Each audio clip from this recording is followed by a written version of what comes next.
Let's talk about winterizing your home.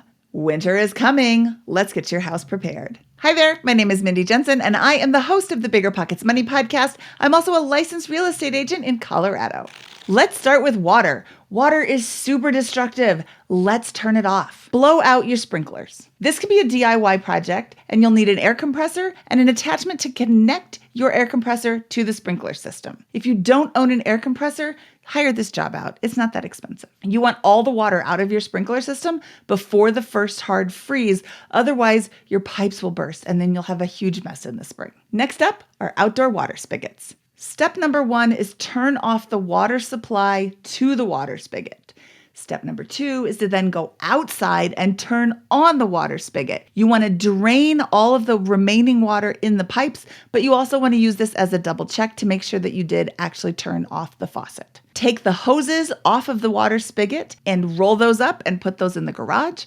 Put a water spigot winter cover over your water spigots to help keep the hard freezes away from your spigots. Now, let's look at your air conditioner. This is awesome in the summer, but you don't need it in the winter. Step number 1 is to turn off the electricity, and I do this right at the panel. I turn off the entire circuit so that there's no chance that this air conditioner is coming on a warm winter day. Give it a good cleaning by making sure that all of the debris is away from the unit. You don't want a rodent to come over and see some leaves and twigs and say, "This is a great place for me to hunker down for the winter." No, it isn't. They will chew through a bunch of things that you don't want them to chew through. So you want to make this inhospitable for those little rodents. You want them away. Make sure the pipes are insulated as well. And if you see some of the pipe insulation starting to crack, replace it. It's not that expensive and it will add years to your air conditioning unit. Also, go into your furnace and change your filter. You should be doing this every month or every other month anyway, but if you saw my video about putting those really cheap air conditioner filters, the pebble catchers as I call them, in for the air conditioner for the summer, you can use a nicer filter for the winter. If you have a whole house fan, that's a cold air leak in the wintertime. Use bats of insulation to cover over the whole house fan for the wintertime to help keep that air in the house where it belongs. Just remember to remove it in the spring before you use it for the first time. Otherwise, you're looking at a great big mess. Ask me how I know. Do your windows leak? Do you feel air blowing in around the windows?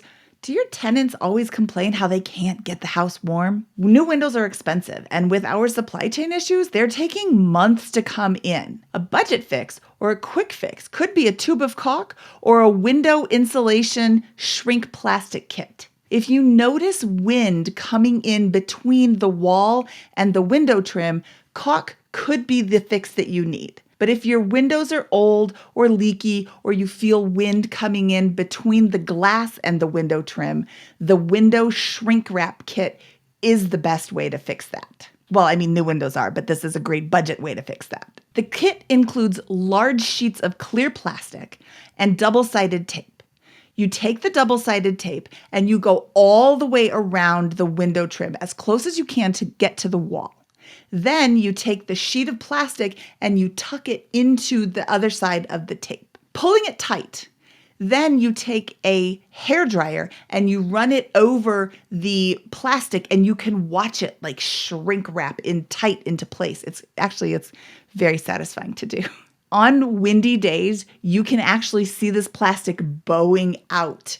It's, again, kind of satisfying and, kind of fun to watch. But also kind of sad. Oh my goodness, all of that wind was coming into my house before. If you're putting this into a rental, make sure you tell your tenants to leave it undisturbed until a specific date so they're not opening a window on a warm day and then ruining the effect. Now let's talk about insulation. Your attic should be well insulated, and a really easy way to tell if it's not is, do you get icicles when it snows near your house? If you have icicles hanging off of your house, that's a really good indicator you don't have enough insulation in your attic. The heat rises from your house, it melts all of the snow on the roof, and then it falls down and drips and freezes, and that is a great indication that you need a whole lot more insulation. Lucky for you, it's this fall, and it's cooler in your attic, so now you can actually get up there without having heat stroke. So go to your big box store, talk to them about blow-in insulation, which is an amazing product. You can get the machine rental for free if you buy 20 bats of insulation. This is what my husband and I do every time we move into a new house. This is a 2-person job. So maybe you have a friend who needs their insulation done too. You could just go buy the 20 bats, go to your house, go to their house, bam, knock out 2 houses. One person is up in the attic with the hose, blowing the insulation. One person is down on the driveway, stuffing the bats into the big machine. It's a huge machine. It weighs 1 billion pounds. You need a truck to get it to and from your house. It is recommended to have 15 inches of blown-in insulation in your attic, and this is one of the most money-savvy things you can do for your wallet, for your house, and for the environment. You're not just blowing up all of this natural gas out the windows, out the attic, because your house is leaky. If the blown-in insulation just isn't going to work for you, you don't have a truck, you can't get the machine to your house, you don't have 2 people to help you, rolled bats are still better than nothing. You just want to make sure that your home is well insulated so all the heat that you're paying for stays in the house and doesn't escape through the attic. Now let's talk about rodents. Everybody's favorite, right? No. I bought a house a few years ago. I'm actually sitting in that house right now. And we knew when we looked at the house that they had a mouse problem. You can tell there's the telltale mouse poop signs. They had it everywhere. Those green sticks of mouse poison all over the house. And I was like, wow, they really have a mouse problem. I don't care. I'm going to buy the house. I'll fix the mouse problem. I went to the basement on a very sunny day. I didn't turn on the lights. I was just grabbing one thing. And I happened to look up and I noticed that the top of the cement walls of the basement didn't meet the bottom of the walls of the top of the bottom of the house, like the first level. There were huge gaps. I could see massive amounts of daylight between the top of the cement wall. And I thought, well, that's how the mice are getting in. I mean, they don't even have to squeeze. I could get through these gaps. They were so big. There was no question in my mind why these people had a mouse problem and how I was going to fix it.